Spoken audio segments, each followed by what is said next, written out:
ഇന്നത്തെ വീഡിയോ ഒരു കാരപ്പ് ഉണ്ടാക്കാനായിരിക്കും. കുറച്ച് അരി എടുത്ത് പൊടിച്ചിട്ടുണ്ട്. ഇനി അതിലേക്ക് കുറച്ച് മൈദയും കൂടെ കൂട്ടണം.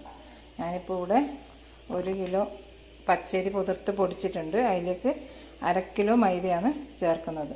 കൂട്ടുന്നത് എങ്ങനെയാണെന്ന് കാണിച്ചു തരാം. ഞാൻ മൈദപ്പൊടി അരിപ്പൊടിയിലേക്ക് തന്നെ അരിച്ചിടുകയാണ്. ഇപ്പം അരിയും മൈദപ്പൊടിയും കൂട്ടിയിട്ട് മിക്സാക്കി അതിലേക്ക് നമ്മൾ വെള്ളം ഒരുക്കിയിട്ട് ഒഴിക്കുകയാണ് ചെയ്തത്.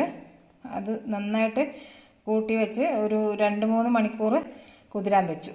ഇതിലേക്ക് നമ്മൾ ഇനി ചേർക്കാൻ പോകുന്നത് എള്ളും തേങ്ങാക്കൊത്തും ഏലക്കാപ്പൊടിയും കൂടിയാണ്. ഇതും കൂടെ നമുക്ക് ഈ അരിക്കൂട്ടിലേക്ക് ചേർത്ത് കൊടുക്കും. നമ്മൾ ആദ്യം തന്നെ ഏലക്ക പൊടിച്ചത് ഇട്ട് കൊടുത്തിട്ട് നന്നായിട്ടൊന്ന് മിക്സ് ചെയ്ത് കൊടുക്കാം.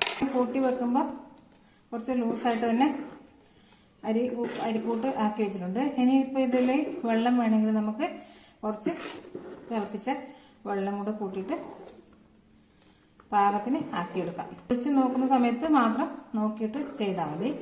ആദ്യം തന്നെ നല്ല ലൂസായിട്ട് കൂട്ടി വെക്കരുത്. എള്ളും കൂടി ഇട്ട് കൊടുക്കാം. നമ്മൾ കഴുകി ഉണക്കിയ എള്ളാണ് ഇട്ട് കൊടുക്കുന്നത്. എള്ളിട്ട് നന്നായിട്ട് മിക്സ് ചെയ്ത് കൊടുക്കാം.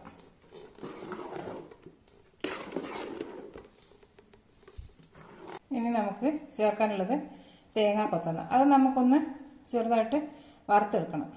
നമുക്കതിൽ ശേഷം എണ്ണ ഒഴിച്ചു കൊടുക്കാം. എണ്ണ ചൂടായിട്ട് അതിലേക്ക് നമുക്ക് തേങ്ങാക്കൊത്തിട്ട് കൊടുക്കാം.